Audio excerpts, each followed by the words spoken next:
myself Jyoti Saxena Agrawal and I am the guide of your new journey of History Jam with the chapter 1 of class 7 history book, A Journey of 1000 Years. Before we start this journey, can anybody please tell me कि मैंने आप लोगों को starting में map क्यों दिखाया? क्योंकि ज्यादातर बात आज हम इस मैप से जुड़ी हुई करने वाले हैं। आप सब पहचानते तो होंगे, yes, it is the map of India, जिसे आज की तारीख में हम schools, bus station, government buildings या कोई भी ऐसी जगह जहां इंडिया का मैप शो करना हो वहां यूज करते हैं। But do you know, India का मैप इससे भी ज्यादा बड़ा था। यहाँ ऊपर बहुत कुछ था जो किसी समय इंडिया का पार्ट होता था और अब यहाँ से वो गायब हो चुका है क्योंकि वो दूसरे देशों में जा चुका है। तो हमारा ये जो पुराना वाला बड़ा मैप था और जो ये आज वाला मैप है, क्या इनमें से कोई एक मैप गलत है? नहीं।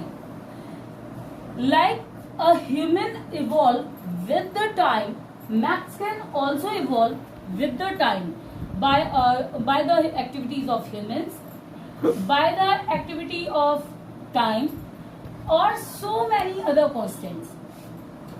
Okay friends, यहाँ मैंने कुछ चीजें लिख रखी हैं। क्या है, हम इसके बारे में बात करते हैं। ये जो भारत का नक्शा है, आज से लगभग 11,054 CE में अगर हम जाएं तो एक बहुत फेमस कार्टोग्राफर हुए, एक अरेबिक कार्टोग्राफर अल इद्रिस, उन्होंने भी इंडिया का एक मैप बनाया था और उस मैप में एक गड़बड़ थी। गड़बड़ क्या थी? जहां आपको साउथ इंडिया आज की तारीख में नजर आ रहा है, ये नॉर्थ इंडिया के प्लेस पे था और नॉर्थ इंडिया साउथ इंडिया के प्लेस पे था। तो क्या इन्हें जानकारी नहीं थी? बिल्कुल थी। Wait, I just use a term cartographer. What is it? Cartographer. Basically, it is a geographical term which is used for a man who makes map.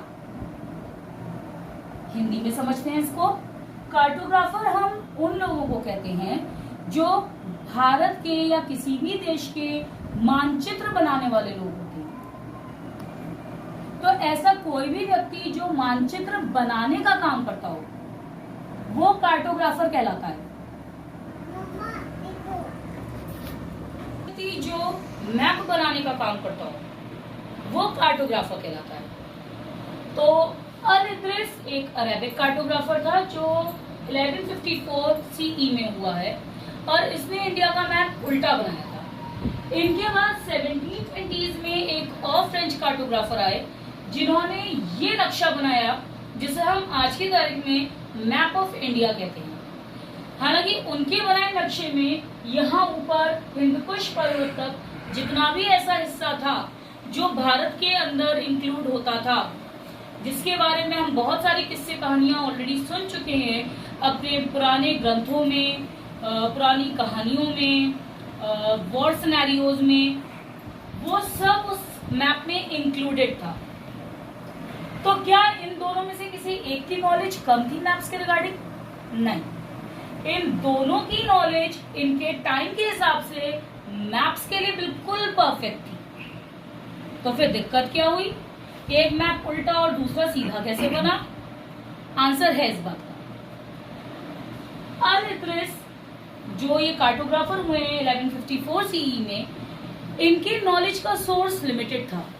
हमें ये समझना चाहिए कि ये जिस टाइम से बिलोंग करते हैं, टाइम यानी ये वाला, ये लगभग आज से काफी पहले का टाइम हो गया, जहां अपने कॉन्टिनेंटल बाउंड्री के आगे जाने पर जमीन खत्म हो जाएगी, हम पानी में गिर जाएंगे, हमारे साथ कोई अनहोनी हो सकती है, हम जमीन से नीचे पाताल में गिर जाएंगे।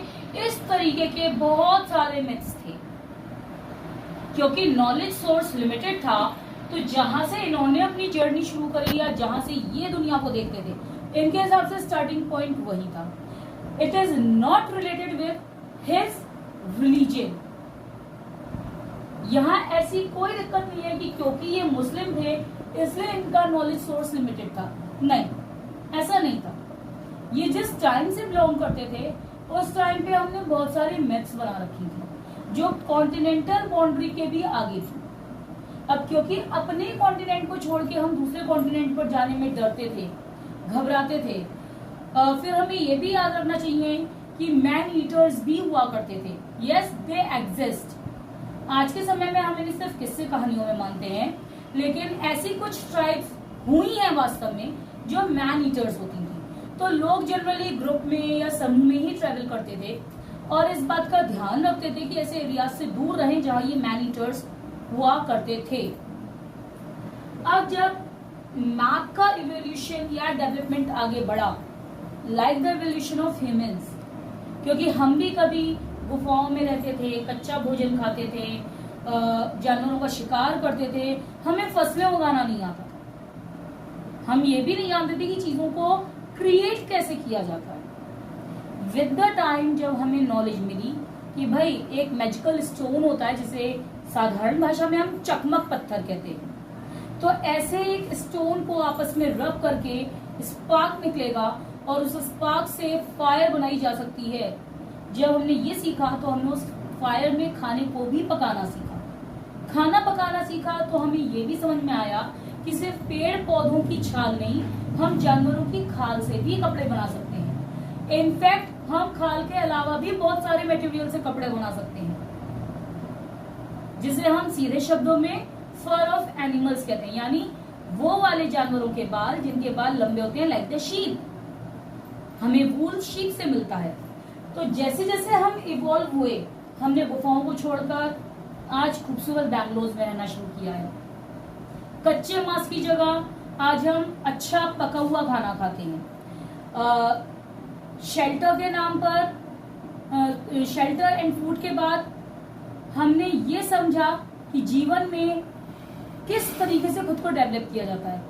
जैसे जैसे हमारी नॉलेज बढ़ी, मतलब एक कंजर्वेटिव माइंड से हम स्प्रेड आउट हुए, एक कंजर्वेटिव ब्लॉक से हम स्प्रेड आउट हुए, वैसे वैसे हमने चीजों को डेवलप करना शुरू किया। तो जब हम यहाँ आते हैं तो इस ईयर पे हमें थोड़ा सा ध्यान देना होगा। 1720s, ये कोई एग्जैक्ट ईयर नहीं क्योंकि यहाँ इसमें आगे मैंने एस लिखा हुआ है। It is around time of 1720s, मतलब 1720 से पहले भी हो सकता है और बाद में भी हो सकता है, बट जो मेन चीज है वो है यहाँ पर 1700। ये मेन चीज क्यों है?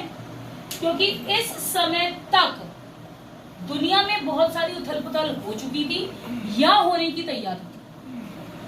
एम्पायर्स क्रिएट हो चुके थे। पिछड़ी पुरातन मान्यताओं से लोग निकल के आगे आ रहे थे। स्टोन एज बहुत बहुत बहुत पीछे छूट चुका था। बेसिकली राजे महाराजाओं की जो किस्से कहानियां हम दादी नानी से सुनते हैं, ये वो वाला समय था। भारत के समय के हिसाब से अगर हम देखें, मतलब अगर हम इंडियन टाइम चार्ट के रिगार्डिंग बात करें तो 1700 तक मुगल एम्पायर निपटने की कगार पे था, क्योंकि 1707 में औरंगजेब की डेथ हो जाती है। ब्रिटिशर्स इंडिया में स्टैब्लिश होने के लिए हाथ पैर मार रहे थे। बेसिकली वो ऑलरेडी यहाँ आ चुके थे 1600s। सो हम मेडिवल टाइम से निकल रहे थे और मॉडर्न टाइम में एंटर हो रहे थे। अब यहाँ पे एक और टर्म है फ्रेंच। भाई फ्रेंच लोगों ने ही क्यों सही नक्शा बनाया, इसका भी एक आंसर है। इसका आंसर ये है कि ये जो फ्रेंच लोग थे ये नाविक कहलाते थे। बेसिकली यूरोपियन कंट्रीज जितनी भी थी ये एक्सपेडिशन एडवेंचर्स करते थे। एक्सपेडिशन एडवेंचर्स मतलब ये अपने राज्यों से, अपने देशों से, वहां की मोनार्की से या वहां के पैसे वाले लोगों से परमिशन लेके अपना शिप रेडी करते थे बाय सी डिफरेंट प्लेसेस को रीच करने के लिए या ट्रेवल करने के लिए। इसलिए जब फ्रेंच कार्टोग्राफर ने मैप बनाया तो वो सही बना, क्योंकि यस इनके मुकाबले इनकी नॉलेज का सोर्स ज्यादा बड़ा था, ज्यादा एक्सपेंडेड था। यहाँ पर हम कॉन्टिनेंट से आगे जाने का नहीं सोचते थे, लेकिन यहाँ पर हम दूसरी कंट्रीज को अपने अंडर लेने की कोशिश कर रहे थे। सीधे सीधे हम कॉलोनाइजेशन कर रहे थे। कॉलोनाइजेशन तभी संभव था जब आप अपने कॉन्टिनेंट से निकले और किसी दूसरी जगह तक ट्रेवल करें। आई होप इन दो चीजों के बीच के टाइम और मैप के रिलेशन के बारे में मैंने आज आपको जो बताया वो आपको काफी हद तक समझ में आया होगा। अगर आज का डिस्कशन आपको पसंद आया हो तो please like and subscribe my channel. बगल में आपको एक बेल आइकन दिख रहा होगा, उसको प्रेस करना ना भूलें, जिससे मैं दोबारा जब भी डालूंगी तो आपको वीडियोस देखने को मिल जाएंगे। तब तक के लिए खुश रहें। Bye, tata, see you.